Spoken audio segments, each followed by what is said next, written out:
Welcome to Stepping Up, becoming a leader in your team. My name's Jason. I hope you've enjoyed all the sessions today.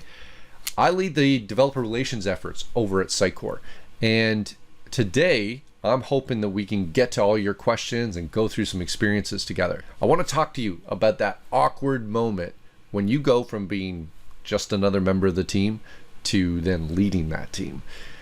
And when you transition from one side to the other, usually it's because you've demonstrated some sort of expertise, some sort of leadership quality that others see. Now, maybe you're very opinionated. Maybe you're really good at working across departments or up and down the ladder. Maybe you're very passionate about something you believe in. Whatever it is, other people see it in you. They want you to take this on. And then your teammates start calling you boss. And all the while that this is happening, it can be hard to be letting go. You get a certain dopamine hit when you're moving that task to done. I know I found it hard being the expert and being used to building the thing, saving the day, to then let go of that piece. One of the things that was very difficult for me when I transitioned was the idea of strategy work. It can take weeks or months or years before you see that come to something. So it can be hard to let go of that other side. Today, I want to talk about that and other things, and the times I've had to go through this transition myself. Hopefully, you'll be able to learn from some of my experiences. Now, I want to take a look at a few main challenges today. First, how do we do delegation? How do we balance being independent contributor and also our manager roles? Secondly, how do we go about doing a different way of thinking? Being able to not always know what the right answer is. I also want to look at that transition I mentioned of kind of no longer being that hero, of switching away from being a subject matter expert. And also the difficult part about middle management where you're kind of stuck in the middle. I want to wrap up on a section that's important to me, which is about mental health and trying to prevent burnout. Now, you may be noticing a little bit of a theme to some of the imagery used here. And I use this theme of toys because this is a lot of stories, my stories. And how do we learn from stories? Now, I am a dad. I've got 3 little girls, and I try to sometimes play with them with their toys and tell stories. And I find it's a way to get something that I can teach them and have it resonate very well. Stories have a way of creating an emotional connection. Also is pretty easy to be able to then recall something by having a story around it. So for example, if you're into Star Wars, if I said something like, "Let the Wookiee win," you would know what part of the movie I'm talking about. You'd be transported back to that moment. You could remember that scene. You know what I'm referring to. And so what I want to do today is go through a bunch of stories, and hopefully you can then use those as recall moments for a particular learning point of it. And for those of you who are going through this right now, what you should be looking at is how can you make those stories for yourself? How can you make those recall moments that you can come back to? So let's get started. The first section I wanted to talk about was delegation. So when I've spoken to colleagues or other managers, a lot of us have had a very similar experience. In general, when you're inside of a team and then you transition to leading it, it can be difficult to give up some of the stuff you've always been doing. I know this was definitely true of me. And in that first management role I ever took over, I was in a small product company. I was leading their R&D group, and we had a great group of members, excellent team members that were really passionate about what they were doing. And I was still doing quite a lot of development work, even though I was supposed to be managing the team.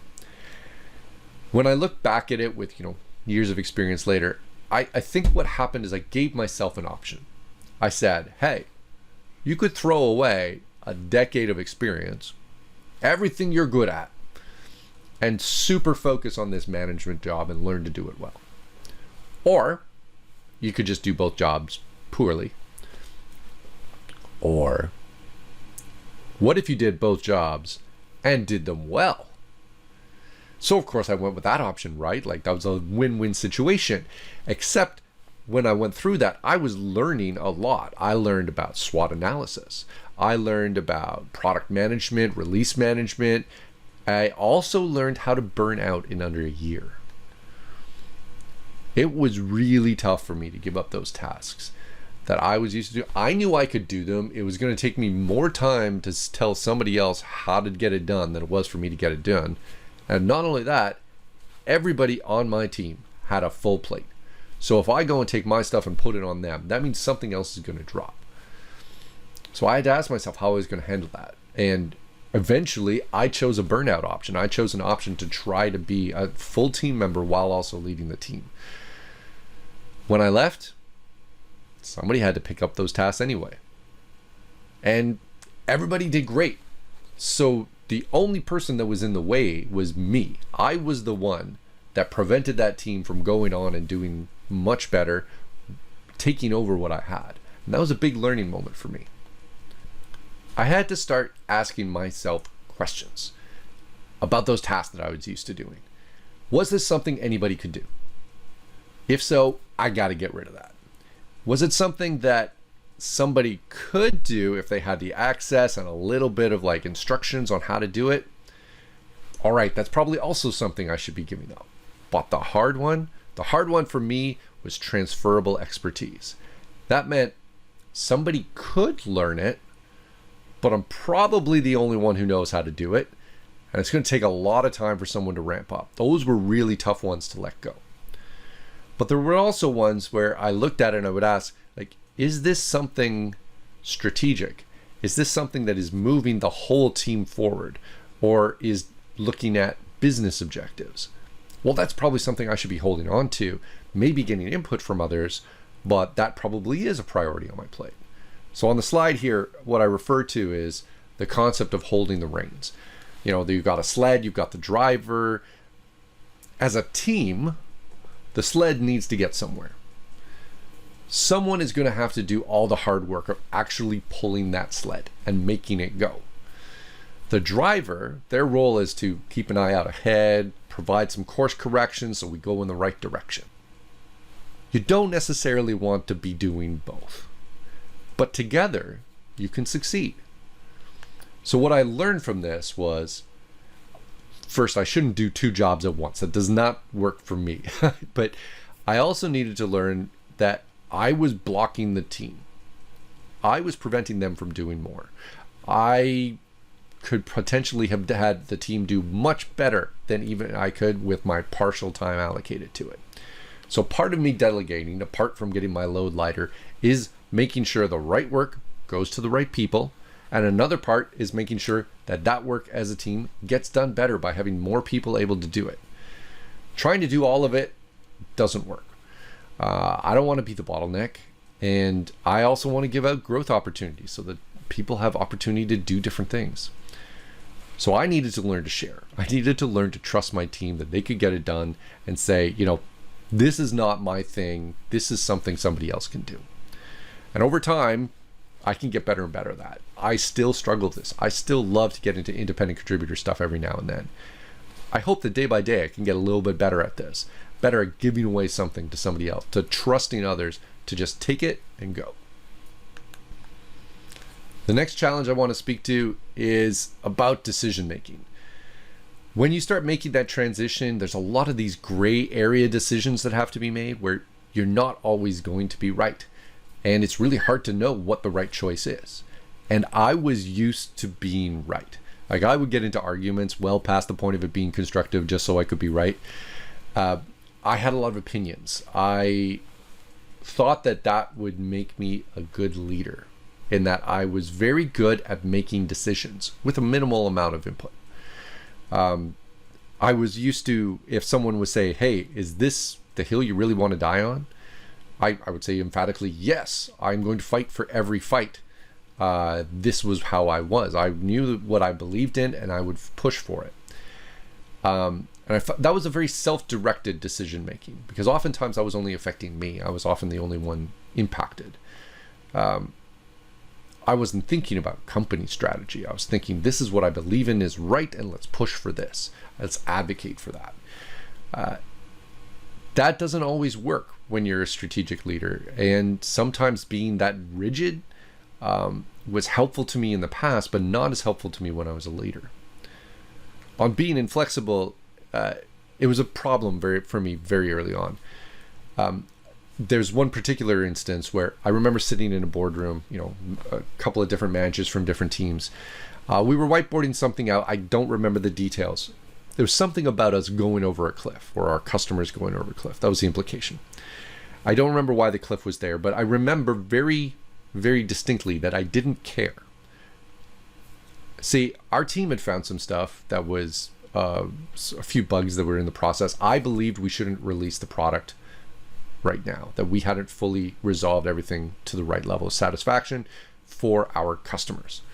So there were issues in the release, and I was being steadfast that we needed to make the release solid, and that was what I believed in, and that's what we were going to do. Nobody was going to be able to convince me otherwise. When I was looking at that, I was looking at that from a software developer's perspective, as an independent member of the team, fighting to uphold what I believed was the right way to do things. What I wasn't doing was thinking about, how does that impact the company? How does that impact the business of what we're doing? How does it impact our customers? Is that particular issue we found going to impact the customers who are most impacted right now and need to be helped? I wasn't willing to be flexible. I wasn't willing to take the input from the other sides, input from the business, admit that maybe I don't have all the answers, and find another solution that might help everybody.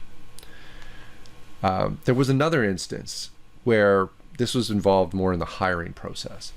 I wasn't the direct manager for this person, but I was involved as part of the hiring process, and I was going to be having them shadow me. I was going to be leading their mentorship, basically, to join the team. So ultimately, I was responsible for their success.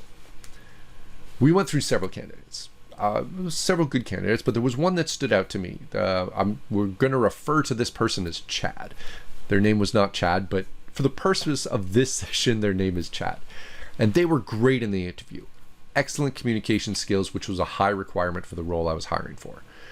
They matched the cultural vibe of our team. It felt like we could really work together, and they had some decent applicable work history. Now, usually, if someone is able to learn stuff really well, is able to communicate really well, we can usually fill in the gaps through training and experience and get them up on whatever they don't have. Well, the first project that came along was a massive disaster. So even our most experienced people on the team, they were struggling, myself included. So this was not exactly the best intro project. So Chad was not put in the best first place, but Chad seemed to be struggling a little bit more than everybody else, a little bit more than even I expected. So I chalked it up to maybe it's learning new skills, being new to the team, not having confidence, and this project was not the best first to take on. So I ignored some red flags that I saw. Things like Chad needed directions repeated multiple times. Wasn't learning from mistakes. Chad wasn't able to absorb the information. And details were being ignored. So things seemed to be getting done fast, but then you'd have to do it again. So there wasn't as much of a focus on doing it right. I felt like I had made the right decision in the hiring process. It couldn't have been my evaluation of the candidate, right? So I wanted to keep investing here. There must be something that I was doing, not giving them the right scenario, right? So let's give them a better opportunity to succeed. But failures continued over and over again. And eventually we had to admit this particular relationship wasn't working out. And ultimately I had to say, I was wrong. And I can say I was wrong with conviction now. But at the time, it was really hard to admit that I had made the wrong decision. I had chosen the wrong person to join our team. I wasn't showing an ability to adapt. That's what I had to learn out of that. I needed to be able to adapt how I thought about different situations. I had to be able to acknowledge that I didn't have all the information, that other people could give me more information as well to round out what I needed.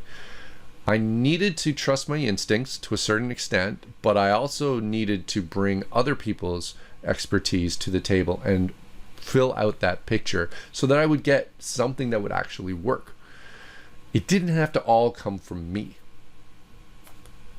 Now, another thing that I wanted to talk about was a challenge of switching off the expert mode. Now, this is a fun one because I was always on a team striving to be the expert in something, whatever it was, whether it was deployments or, agile methodologies or whatever it was. I wanted to learn something and be really good at it.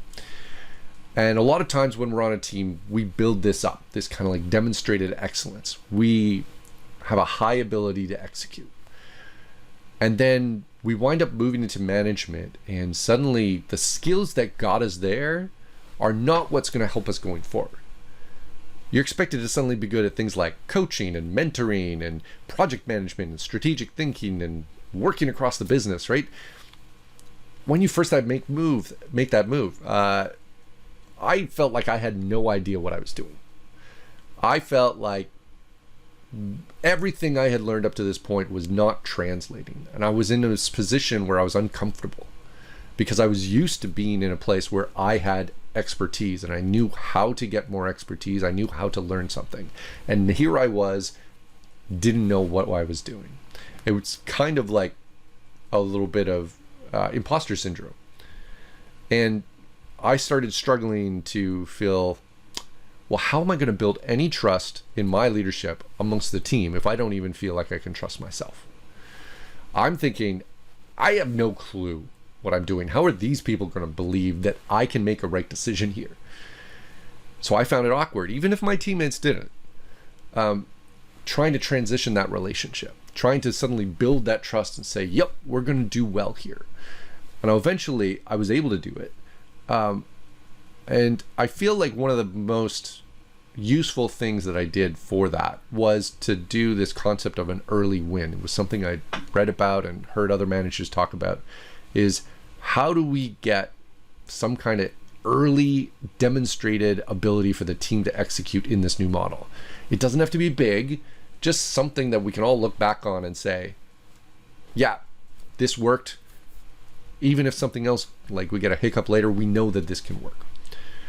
The second piece that I needed to learn about was, how do I listen and show I'm understanding what they need? And I had to also, third, use a lot of honesty. I had to be very open about the fact that, I'm going to be adjusting and learning this. And I think that one was probably the most impactful one in order for the transition. I think, though, that the hardest one for me to learn was the empathy part and trying to think about things from other people's view and try to understand what they were doing. That was not something that came naturally to me at first. And it's something I still work on today.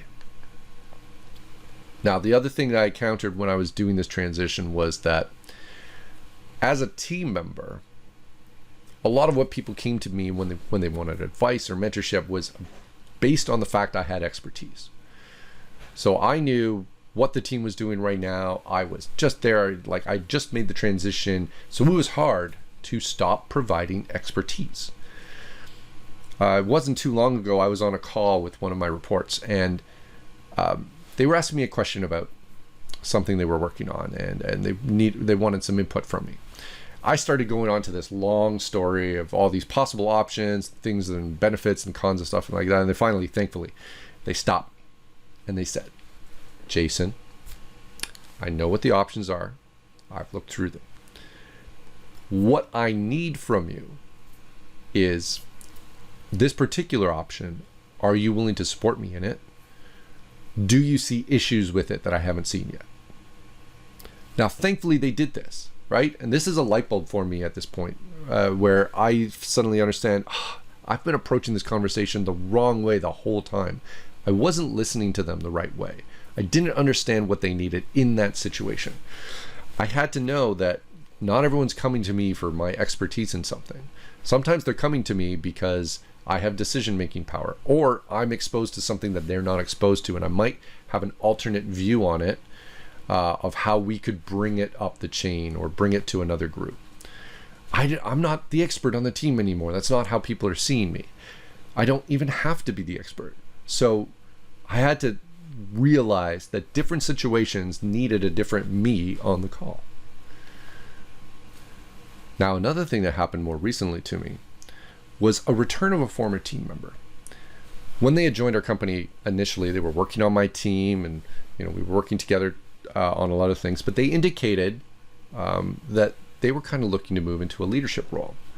Now, this wasn't something we had an opportunity on my team perspective, specifically, but we started looking around, right? So I tried to open up the right opportunities that would support it within the team and talk to a lot of other teams. How could we make a move? And eventually we got something done. And it was hard for me because, it's hard to say goodbye to a team member, but I knew this was the right thing for them and I wanted to support them in this. And now they got a chance to lead a whole team. They did great things with that. Now, this gave a new opportunity. I was able to go into a position where they could come back to the team in a different role. I now had the opportunity for a strategic role on the team. Now, because of the environment that we created, the culture that we created, this person was willing to come back.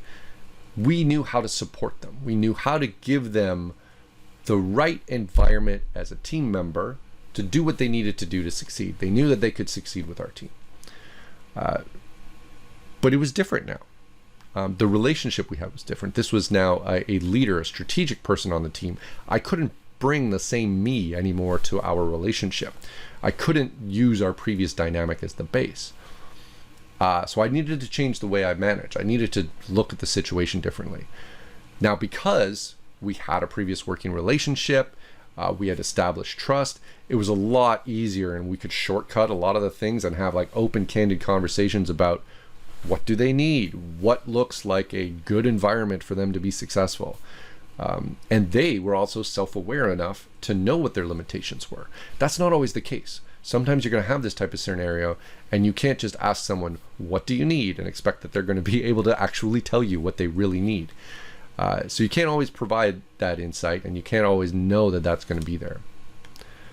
But ultimately what it all boiled down to, all these scenarios, was about listening. I didn't have to be the expert. The focus wasn't on me. I needed to find a way to put the focus on my team. I need to be able to do empathy. Sometimes it's very important to have empathy, and it can also be really hard to do. Being situationally aware, knowing what other people are going through, it's a lot of guesswork. It's a lot of just trying to listen.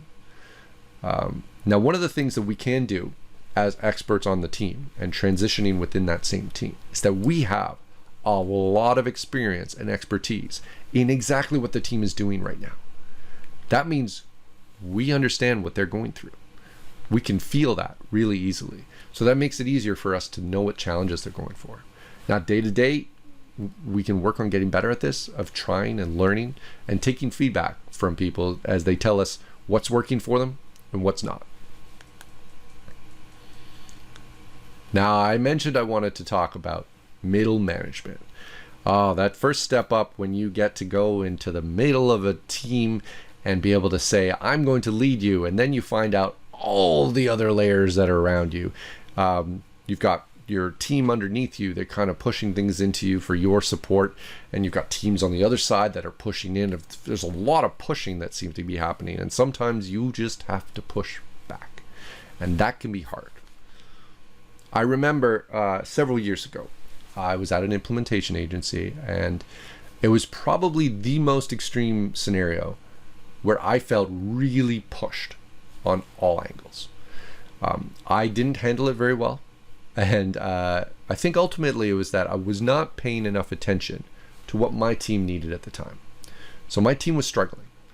And I think earlier I mentioned there was a project that was not doing well. It was pretty awful. Everything that could go wrong went wrong. My team needed a timeline to change. The customer, they had very specific real life dates that had to be hit, and they were not happy with the progress so far. We had no flexibility.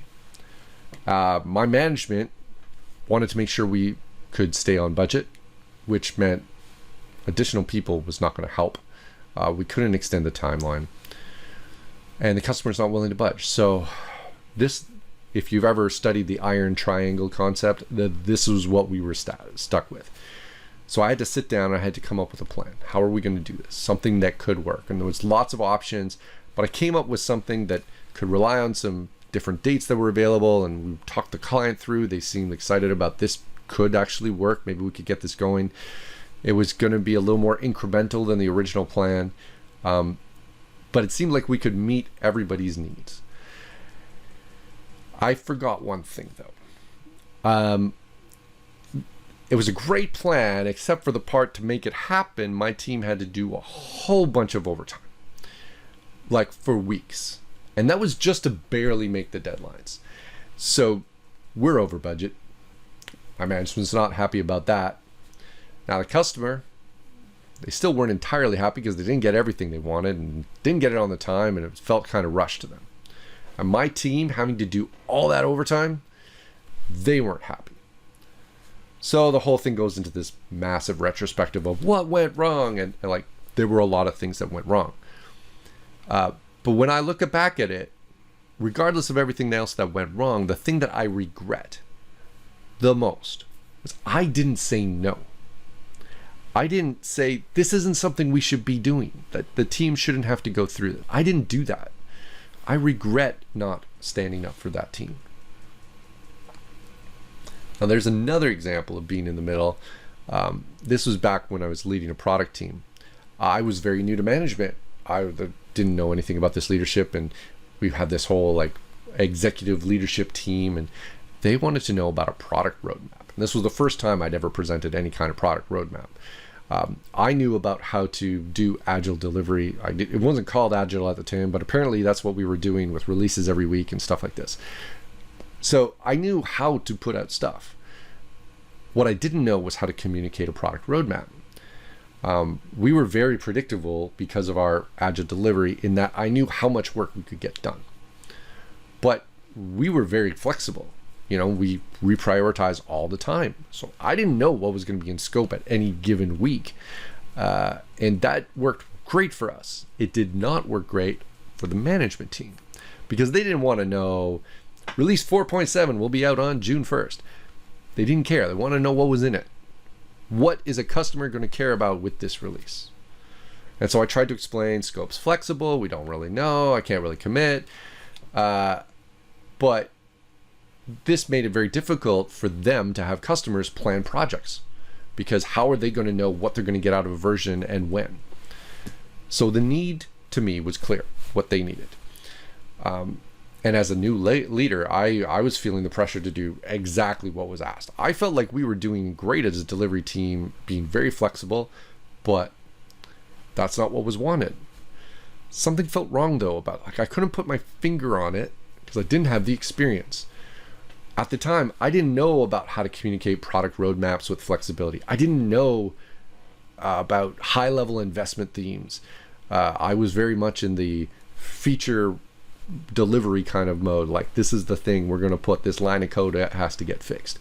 So I didn't know how to communicate to upper management that level of flexibility, that things were in scope. I didn't know how to do that. And so that inexperience did hold me back. That inexperience gave an extra hurdle that I had to jump over. And I knew I should push back, but I didn't know how. So when you become a new leader, one of the things you have to understand is that you don't have the credibility yet. You do not have the ability to necessarily know everything, and you're going to have to learn some stuff. And it can be difficult in those scenarios to try to punch. And when I say punch, I'm talking about punching up. I mean, that was the thing that I learned, is I had to say no. I had to be able to push back and say, hey, this is not happening. And it took me a lot of years to figure that out. It took me a while to learn that over time, I was seeing that every time I tried to make everybody happy, especially at the expense of my team, it never paid off. So I was eating away at my own credibility as a leader, and I wasn't getting the results I wanted. So I had to make sure I had what I needed as a leader. I had to make sure that I had to fight harder. And today I still struggle with no. It's innate in me to want to support other people. I want to make them succeed, and I want to do what it takes to make them succeed. But I have to also understand that they know about lack of resources. They wouldn't be asking for help if they could do it themselves. So they'll understand that we have limitations and stuff. I need to know this. I need to have that in context, that when I'm saying no, that is not a bad thing. There are nicer ways than just saying no. But there's also a alternative that can happen. You can push back. You can say no. And then you can be told, do it anyway. So I've had that one, and that's not fun. I think though, when I've looked back on those scenarios, even when I had to do something I knew wasn't done, the fact that I fought back for the team, that I feel like I did that, that's when I was happiest and proudest of what I was doing. And when I didn't fight for the team and just took whatever was given to me, that is when I started not feeling great about the decisions I made. Now, there's one last topic I want to talk about, and it's very important to me because I have gone through this, and it's about mental health. There are probably a billion things written out there about mental health, burnout, trying to do kind of like self-care, balancing work life. I don't want to rehash all that. I do want to point out that if you're in this position where you're making the transition from an independent contributor to a manager for the first time, you probably have a high percentage chance of burnout. It's a lot to take on, and it can be difficult to try to balance that for any length of time. It can be difficult to delegate. It can be difficult to build up credibility. It can be difficult to try to think and empathize with other people's situations. And there's a lot of expectations on you. So we have to be extra vigilant when we're making that particular transition. One of the first things I talked about was managing an R&D team. And I decided to do both jobs and burned out in under a year. So I was really not doing well at that time. I certainly felt internally like I had been doing two jobs for a very long time. And I had so little left in the tank at one point that I just started looking for another job. I figured clearly this is not the job for me. I am not like these other people who are so great at being leaders. I don't have what it takes. I needed to find something that was not strategic, not management. So I took a job. It was a little more independent contributor. It seemed like it was going to be a technical focused job, something I could get my hands wrapped around. A lot of expertise I had could translate there. About 3 months in, started joining Tiger teams. I started trying to suggest process changes. I could not help myself. At one point, I think I was doing probably more strategy work than I was doing when I was a manager. Now, how did that happen? I wasn't even feeling the burnout anymore. How did this magically change? Ultimately, it was the two jobs. I didn't learn to delegate. When I walked into that new job, there were no expectations of what I should do. They didn't expect me to still be deploying code. They didn't expect me to still be having to write particular support tickets and things like that. I could just walk in and define the job I needed to do and put it within the scope of what felt okay for me. If I had done that with the previous job, I probably would have been okay. So ultimately, I learned that was something I had to do. Now, all of us had March 2020 land on us. I've lost track of how many days since then, but for us, it is an ongoing thing. Having to balance being a manager, being an independent contributor, having everybody go through a whole lot of stuff over the last few years. But it ate away at me a lot. Now, I didn't expect that. See, I was a remote worker before all of this happened. So my day-to-day job did not change. If anything, it might have gotten easier.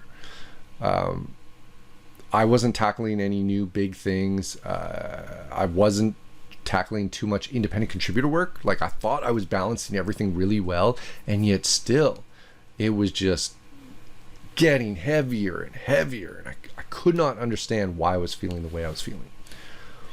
And I started to recognize something. I was feeling a lot like what I felt like when I burned out previously. So I knew I had to do something. But what didn't occur to me was that I had not taken into account the fact that work-life balance changes. So I had been so focused on trying to avoid what I did before, which was putting too much work in and balancing my workload. I had not realized the other side of me, the life part, had started asking for more from me. And I hadn't compensated. So it was just like having to do two jobs. Now I had too much on both sides of that ledger. I didn't reduce the amount I was allocating for work. So that was something that it took me a while to recognize and start balancing. Now, one other thing that I want to talk to is having to go through a tough time with losing someone. Now, just as a caution, if this might be a trigger for you, while this slide is up, I'll be talking about death and loss and working through that. You may want to mute if this is going to be an issue for you. So over the last few years, my family was dealing with something with my mother-in-law.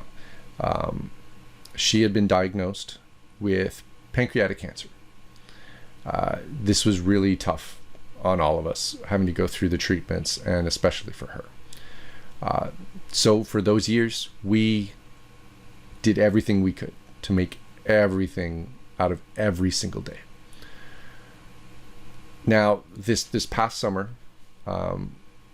things took a turn, and my family needed me a lot. I had so much going on at work, major projects underway, but I could not be there for my team the way they needed me to be. I tried to have a few hours here and there, just so that we could keep things moving. But for the majority of the time, I had to have my team just own it and let them run with things. And one of the things I had learned from the pandemic was, how do I keep that balance, knowing when my life needed more from me than others. And I knew if I kept trying to do work through all that I wasn't going to be able to support my family properly, and I wasn't going to be able to support my team properly. I was still taking some calls, and it was really hard to keep a straight face during those calls, to try to pretend like not everything terrible is happening. I was also conflicted, because as much as I knew I was doing the right thing, I was seeing some really important projects go on without me being involved, and I wanted to be part of that. Now, after Mom passed away, I had to take some time to roll slowly back into work. It took me a while. And then I realized something. I was speaking at a conference 2 weeks after this happened. I couldn't do it. I was physically feeling ill about it. Now, I was very lucky. I had a pre-recorded version of the conference presentation. I talked to them if they could stream it. They were so supportive of it. I came on and I supported for question and answers if needed, but I knew I couldn't do it. I needed some more time. And I made it through out to the other side. And that gave me the time I needed until the next major event. And then I was able to do that. I found a way, and I was able to talk about this topic even. I needed to know that. I needed to know that what I needed at that time was time. And I needed to be able to read myself on that. And that's something that's important. I'm today here. I'm talking to you about this important topic to me. And that would not be possible if I had not had this super supportive management team that knew what I needed and allowed me the room for what I needed to do, so that I could come back and give my whole self back to where I needed to focus. But what did I learn from that, though? What I got from that was I had great leadership. I had what I needed. I had what I needed to give as well to my team. That was something I was going to have to do, that when people came to me and they had an issue, when they were going through something, how was I going to step up? How was I going to give them the right place so that they could get through it? So what questions did I need to ask? Well, how do I support them and react to them? So when you move to being a leader, understand loss is a heavy burden to carry. Sometimes you need help to make it through. Sometimes your team member needs help to make it through. And that will be partially on you to be able to give that environment so that they are going to be able to kind of balance their own mental health. And all of this was about that. It was all about balance. It was about, how do I learn to balance all these things in life better? There was a thread I read once on Twitter, I think it was at Gen++, went really well into this and talked about burnout and how often we are the ones who are expected to fix it for ourselves. We're told, go have a vacation, have some time off, you'll feel better. It doesn't fix the underlying issue. We feel better for a little while, and then if the same forces are still there, we're going to go right back to it. So it's very much important that we look at what the systemic issue is behind it, find the balance that's needed to address that. And balancing is one way we can go about doing this. How do we balance our mental health load? And how do we look at all the aspects of what's coming in on us? And sometimes life is going to need more than work, and you need to be able to tilt over to that side of the ledger. Now, the biggest thing that helped me during this was I started recognizing my burnout symptoms. So being self-aware of that, I had to go through burnout in order to know what it was. So maybe you might want to have a professional that can help you out. They're awesome at this type of stuff, and they might be able to read those signs in you before somebody else does. Or maybe there's someone in your life who's really good at that and can tell that you're hitting a point where maybe you need a change. Another thing I learned there was that it wasn't always about work responsibilities and balancing different types of work. It was good to balance different types of work, but I also had to do work to life. And sometimes that was about saying no. Sometimes that's about delegation and reducing what's on my plate. Sometimes it's about recharge outlets. I'll play Xbox for like 30 minutes a night and I can feel myself kind of like getting into a different mode and my brain's kind of relaxing. Or maybe it's about making a video or something like that, something different that I can just get onto and have a little bit of fun. Whatever it is, try to understand what those things are that are recharge moments for you, that you can allow yourself not to get overloaded. I don't want to see you have to go through burnout. I don't want you to feel like you're overloaded and it's too much. We have to be taking care of ourselves. And it's kind of a marathon. It's not a race, right? So in a marathon, you need to pace yourself. So how can you find a way to make it reproducible day in, day out, so that we're there for the long haul? All right, so across this session, we talked about a lot of challenges, and there's way more than this, but at least there were 5 topics we could go through and some stories around this, and you can use this as building blocks, ways that you could then look at other challenges and see how does that relate to those. What we learned about first was, how do we delegate? How do we let go and start getting some stuff off our plate? Then we looked at, how do we adapt the way we think? How do we start taking in other points of view and changing into a more strategic thinking? Listening was also very key. How do we know what the team needs from us? We're not the expert anymore. We're not the hero. We're now in support of our team. We also needed to learn how to say no. And I needed to know how to fight for our team, to be able to say, this is not going to happen. And the last section, we talked about balancing, being able to monitor our own mental health, be able to balance everything in our lives, and make sure that we're there for the long haul. Now, I went through a lot of stories. Hopefully, some of those experiences resonate with you, something maybe you're experiencing right now. And there's a bunch, obviously, we didn't get to, but hopefully by piecing things together and piecing stuff with your own experiences, you'll be able to tell your own story. Now, I'm somebody who's always trying to learn from stories and what everybody's trying to do. I want to hear about what you're going through. I want to know, what are the challenges you're facing, or how did you go about solving some of these? Thank you so much for listening. And remember, please reach out to me with any questions you have. Have a great day.